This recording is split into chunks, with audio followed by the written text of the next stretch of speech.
We were hoping to see history in the pool, but we are history because Singapore has won an Olympic gold medal and an Olympic record time. 2016年，泳手约瑟琳为新加坡夺得有史以来的第1面奥运金牌。去年，跑步健将山地创纪录成为亚洲第1女飞腿。The gold medal goes to Veronica Shanti Pereira. 年轻健儿们近年来在羽球、击剑、风帆，甚至赛车，都交出亮眼的成绩。我们离更多的奥运金牌梦，是不是更近了 I really wanted to win for Singapore in front of my family, but 12岁我就决定我自己要踏上奥运赛场上。2013年我出了一个车祸，膝盖的伤是蛮严重的，能看到我的骨头。我很渴望再次 stand on my feet again。我从中3就选择放掉 IB 学习机会，目的就很简单，希望有一天可以达到奥运区。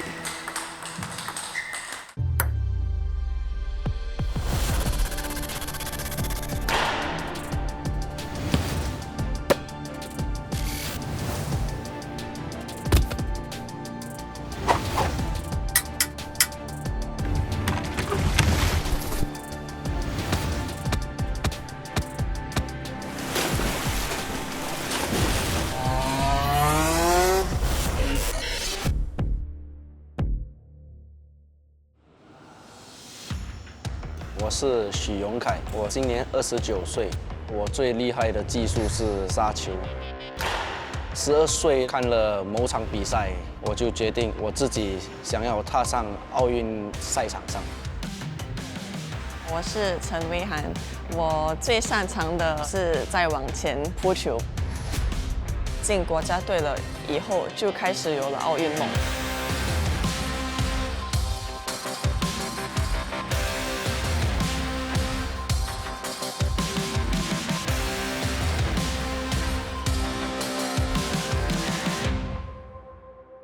我是在小学的时候接触羽毛球，就是我的爸爸会带我去看我的姐姐，我的2位姐姐也是新加坡羽毛球的国手。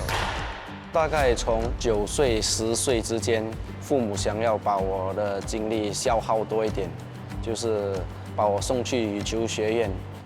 我其实是在槟城读的小学了，就参加了很多那些小型的比赛，我也是成为了槟城的州手。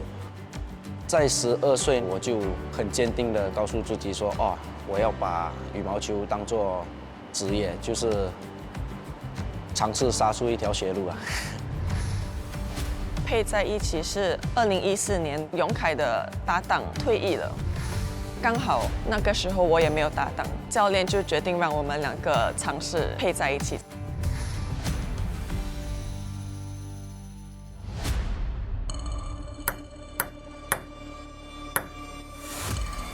我是周金怡，我今年19岁。我参加的乒乓项目包括单打、双打、混双，还有团体项目。我比较擅长的应该会是我正手的技能，跑动范围会比较大一些。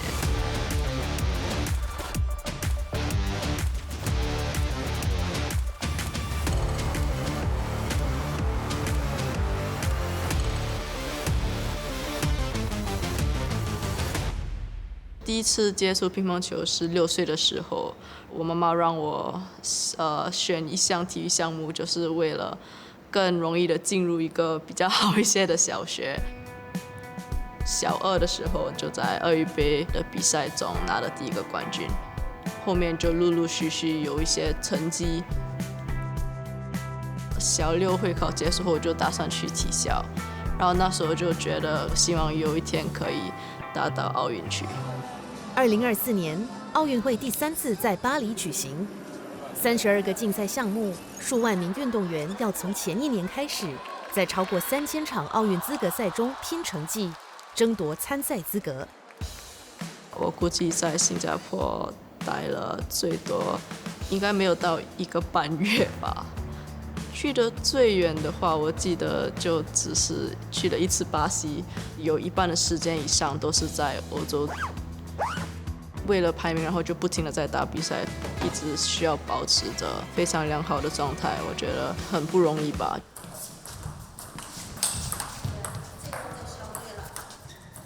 乒乓球在新加坡来讲，其实这10几20年开始发展起来的。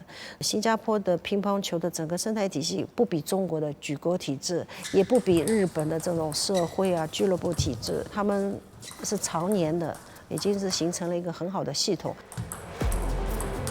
体坛强国的竞争，首先我们年轻的那一辈的运动员愿意去为自己的梦想去努力奋斗。像其他的项目，游泳啊、羽毛啊，都已经奥运金牌、世界冠军，包括这个帆船了，对吧？所以我相信其他项目，乒乓球也会有那么一天的。2022年，永凯和威涵在共运会赢得混双金牌，打出生涯代表作，冲击奥运会的梦想现出曙光。这是我们的第1届奥运的资格赛了。上一届的话，我是在服兵役。哇，这一年来参加了多少个比赛？20多个吧。通常我们羽毛球的赛程就是亚洲区会连续办3、4个，然后又在欧洲区又在3、4个，然后就一直这样来回咯。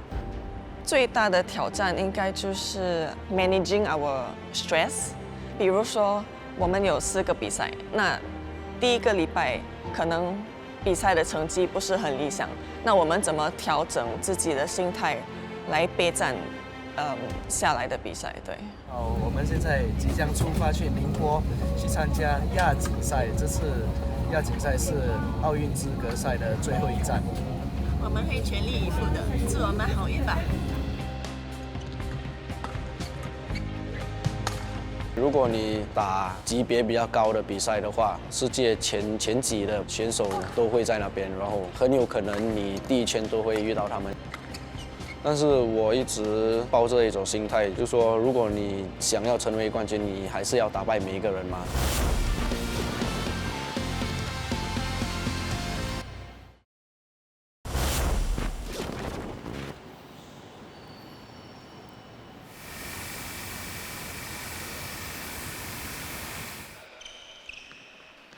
通常一回到新加坡的话，我们隔天就马上回去训练。一般国人工作5天，全职体育选手永凯和威涵每周6天，接受超乎常人想象的规律训练，为的就是保持最佳状态，有资格代表国家在最高体育殿堂奥运赛场上拼搏。我是男球员嘛，然后我在后场跑动的比较多，所以我也累得比较快。体能需要加强一点。我是比较大胆一些，然后威涵有可能比较保守一些。那些高风险高回报的动作啦，往往就是成为不稳定的原因啦。你常常要打那个很边的线，通常都是凹一点点啊，你就会因此输掉很多分。This one the shuttle must can like lifting like attack. 现在比以前的竞争当然会比较激烈，因为每个人都在进步，整个在场上的速度都提升了很多，都在力量上有进步。我们就会调整自己，把它打可能更贴网一点，或者更靠近线一点，就是把我们的每一个技术磨到一定的 consistency。在比赛的时候会减少失误率。The development is good, yeah, especially when after Kian Yu World Champ in 2021 and Terry Jessica also win gold medal in Commonwealth Games 2022. We can see that Singaporeans also are increasingly interested to play in badminton. They have really strong desire, motivation, and determination.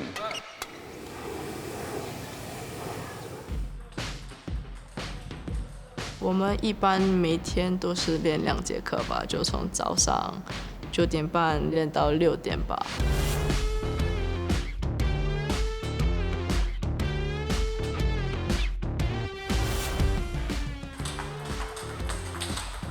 如果是练对于一个基础的话，一般都是估计有100-200颗球以上。大多数人认为乒乓唯一的难度就是速度，其实乒乓球远远超过这些。看似是相同的球，其实在旋转啊或者落点都会有细微的调节，我们需要根据这些差别来调整，然后才可以完美的把球打上台。我觉得这个孩子与众不同的地方就是，一旦他有自己的目标以后，他非常坚定，压力底下呢，他能够反弹得更大。再看看这2年我们本土的这些年轻球员成长起来，像金怡啊、郭勇啊、林倩啊这些，在世青赛的这个青少年的级别里边，都曾经排名了前5、前6。只要我们能够继续努力的话，坚定的走下去的话，在成人的世界里边，我们可能也会有所作为。生活都围绕着训练，运动员的社交圈子多数也比较小。永凯和威涵在2021年结婚，在球场的征途与人生旅途都是分不开的搭档队友。我跟威涵是在新加坡体育学校认识的，当时她是我的学姐，因为她比我大。我觉得这个人蛮不错的，然后就这样去追她了，苦苦追了2年。当时候我们2个都年纪很轻，我也不确定他是不是真心。最终他坚持了很久，然后我就被他的真诚感动到。其实每次回到家，我们就是没有太多精力做很多事情。这种规律又 very taxing on the body 的生活，可能一般人不会那么容易的能适应。可是我们是从小就经历这种过程。通常我们回到家的 routine 就是洗衣服，然后准备明天的训练，能早睡就早睡了。你要踏上这条路，你就必须要有一点点纪律嘛，你不可以说每天3、4点才睡觉。对，这是你灯。我和永凯的性格是很不一样的，我是偏安静一点的，然后他是有什么就说什么的那种，然后在场上其实是蛮明显的。我们通常都会说吵咯，一定会吵的嘛。你今天打得不好，今天我打得不好，在球场上讨论就自然一点咯，想到就说了啊。回到家就尽量放松嘛，所以说打球的事就尽量不谈了。当同龄朋友仍在读书，小小年纪的静一过的是不停出国比赛和训练的规律生活。在有限的休息时间里，他喜爱烹饪来疏解压力。我对吃的比较感兴趣，因为本身我是个吃货。会有哪些食物是你在国外想吃？应该会是菜本吧，就菜饭，就是有肉有菜这类。因为在欧洲的话，不像新加坡的味道比较重。我爸爸的厨艺算是不错的，所以我也会教他教我一些。所以我对中餐的炒菜之类的还是比较拿手的。我承认我的生活很无聊，就真的就围绕着打球，没有像我其他的朋友一样说有出去约会啊，或者出去玩，然后会看到朋友那些的动态，也不算是羡慕吧，就是我们追求的东西不一样，所以得到的东西也就不一样吧。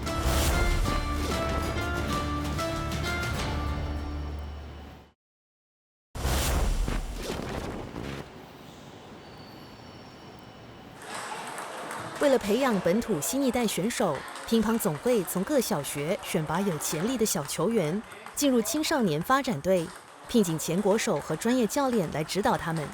奥运国手周静一也曾经是队中一员。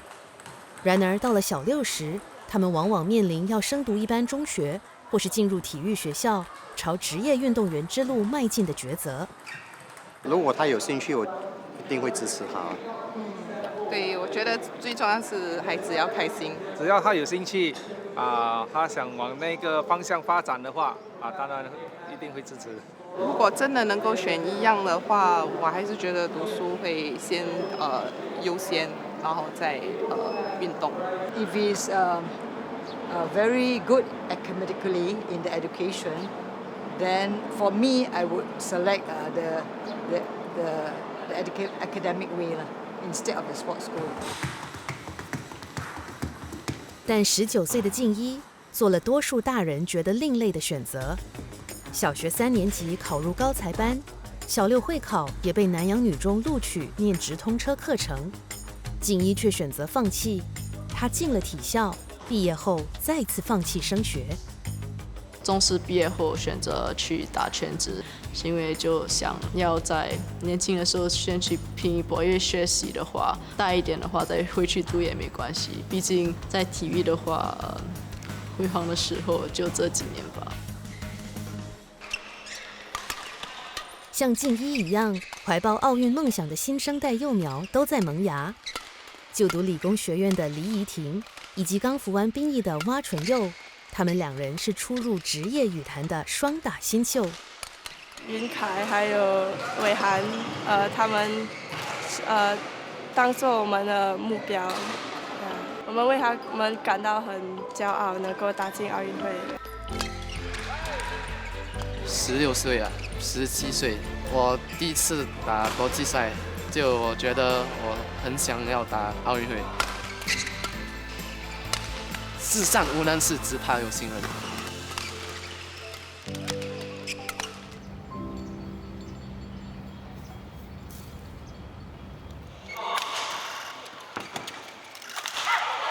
新加坡羽球公开赛，5个比赛项目吸引了来自超过10个国家的顶尖羽毛球选手，争夺85万美元的总奖金。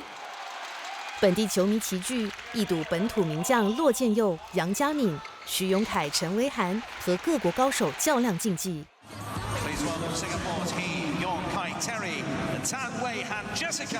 I'm here to support Lokin Yu。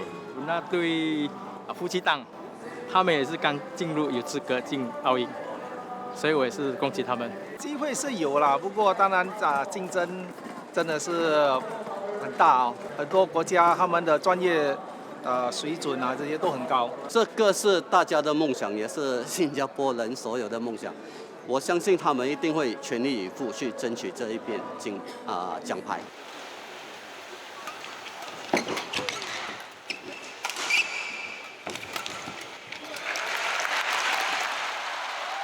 在本地比赛的心情当然是很兴奋，可是既兴奋又很压力，因为你不想在这么多人面前可能失水准或者表现不好这样子。现在羽毛球界的竞争会比以前来得大，因为打谁都有机会赢。打谁都有机会输，就看当时临场发挥。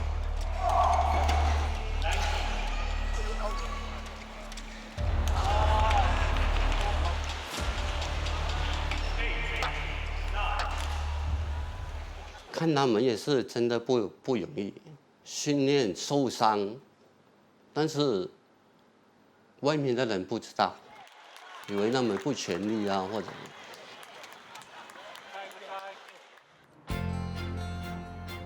早上我们就准备了买了鱼永凯就比较喜欢喝汤，可能我们是广东人吃饭一定要喝汤，他妈妈煮的他们都很喜欢的。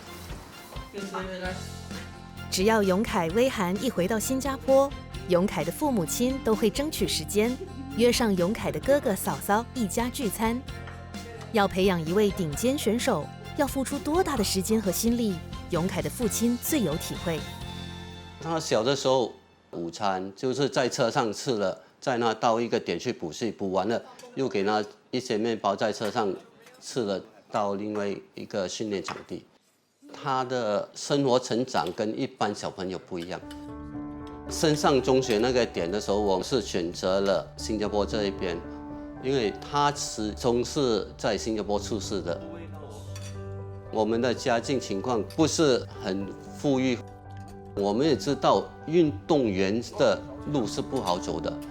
我们上了这个船，就是放火烧船尾，就没有退路了。你就全力以赴去达到这个成功的之路。本届巴黎奥运会，新加坡共有23位运动员获得参赛资格，永凯、威涵和静一都是首度登上这个运动的最高殿堂。拿到了奥运资格的话，当然希望在奥运赛场上能赢一场就是一场。能代表新加坡来参加奥运是一个很大的荣耀，希望能取得好成绩，然后能得牌吧。能够拿到2024年的资格的话，就是非常的意外和惊喜了，就是对自己这一切努力的肯定。